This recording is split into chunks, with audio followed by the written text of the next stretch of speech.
Səlim, əlin gözün var olsun. Allah sənin şəhid qardaşına rəhmət eləsin. Sənin əlin gözünün var olmasına tək səni göndərirəm ki, getkinən kərizimizi tək bağışla.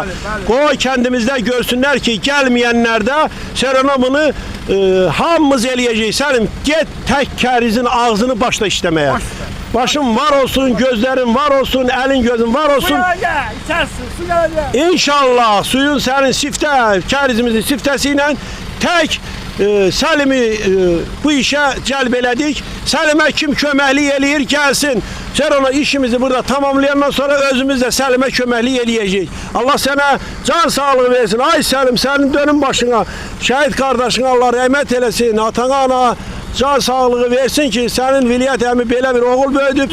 Firuzə xala, sənin gözlərin aydın, kərizimizin siftəsin. Səlim ürəyindən keçmiş, bizim də razılaşdığımız addımı Səlim atmış olacaqdı ki, getdi.